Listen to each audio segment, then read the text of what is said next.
नमस्कार दर्शक बंधु आपण मानक समस्त को मोर अनेक अनेक स्वागत। आज मु आपण मानक पई नेकी आसी पणस पकोड़ा रेसिपी।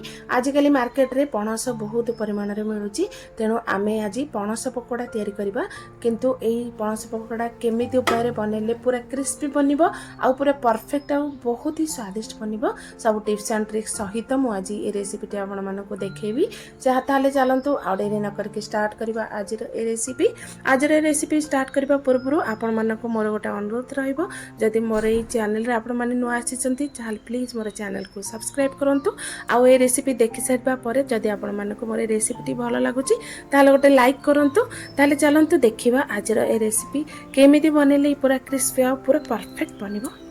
यही पणस पकोड़ा बनवा प्रथम आम ना पणस को मुझे एमती खंड खंड करके काटी। देखु ये साइज रे पणस को काटे। तापर मुझे नहीं जाइए गोटे पैन, पानी गरम होगला लुण गोटे चमच, हलदी गोटे चमच, तापर ये पणस को देके आम 2 ରୁ 3 मिनिट फुटेबा, जो थी कि पणसर कषांश कमिज आ पणसटा टिके सीझीज। ताहले एबे देखंतु 2-3 मिनिट पर पणस आमर पूरा रेडी हो गलानी। तो एको गोटे पात्र रे बाहर कर नउची, गोटे छणारे मु बाहर कर देछि, जो थी कि पानी गुड़िक बिल्कुल रहिबनी पणस रे। एबे आमे गोटे बैटर प्रस्तुत करबा, जो बैटर को आमे पणस सहित गोले की ए पणस को छाणीबा। ताले एठी मु गोटे बाउल नेछि, ए बाउल रे मु नै जाछि बेसन एठी मु 3 चम्मच नेछि। तापरे मु एठी नै जाछि कॉर्नफ्लोर जदि आपण मानक पाखर नथिबो ताले आपण माने चाउल गुंडा मध्य एठी नै परिबे। एठी मु नै जाछि ब्रेड क्रम 2 चम्मच, आ गोटे चम्मच नेछि लूण, गोटे चम्मच नेछि काश्मीरी मिर्च पाउडर, जोटा कि राग बिसेबनी टिके कलर भल आसीबो, गोटे चम्मच हळदी गुंडा, गोटे चम्मच धनिया गुंडा, गोटे चम्मच मु एठी नेछि गरम मसला गुंडा।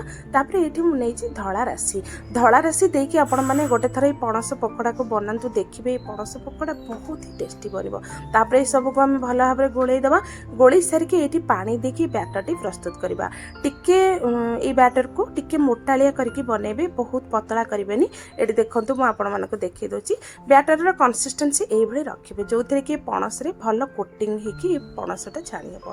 तापर आम जो पणस को सीझे रखी से पणस को बैटर में पकईदे, तापर सबको गोलईदे, गोलिकी 10 ରୁ 15 मिनट रेस्ट देवाई छाड़ीदे, जो थी कि बैटर सहित पणसटा बहुत बढ़िया भाव में मिसीज। तापर आम ये पणस को छाणीबा। सेपटे चलंतु तेल गरम कर नहीं मु गोटे कड़ाई रे तेल पूरा भल भाव हिट हो गले आम ये पणस को गोटी गोटी करके गोटे चम्मच साहाय्य तेल रे पकईदबा। तेल रे पकई सारा पर आम एक भल भाव में ओलट पालट करवा, आउ एक छाणीबा 2 ରୁ 3 मिनिट पर्यंत छाणीबा परे आमर ए पणस पकोड़ा पूरा रेडी हो गला। देखंतु एको आमे बहुत छाणीबानी, काहेकि ना आमे प्रथम रु सिझेइतिले तो 2 ରୁ 3 मिनिट सफिशिएंट हबो ए पणस सिझिबा पई। ए देखंतु पणस पकोड़ा पूरा रेडी हो गला। मु एबे पकोड़ा को बाहर कर नेउची। एमती ए भली भाव रे मु 2 ରୁ 3 बैच रे पूरा सब पकोड़ा गुडी को छाणी दोची। ए देखंतु आपण माने ए पणस पकोड़ा को घरे निश्चित गोटे थरा ट्राई करिवे, देखिबे ए पकोड़ा बहुत ही टेस्टी लगे। या आपण मैंने चाह सहित किंबा स्नैक्स रे किंबा आपण मैंने एमती भी भात सहित खाई पारे। दर्शक बंधु ए पकोड़ा को गोटे थर ट्राए करंतु, आउ मते कमेंट करके जणेबे जे आपण मानकर पणस पकोड़ा केमिति बनिला। आ गोटे नुआ वीडियो रे नुआ रेसिपी लेके आसीबी। से पर्यंत रहिली नमस्कार, जय जगन्नाथ, बाय बाय।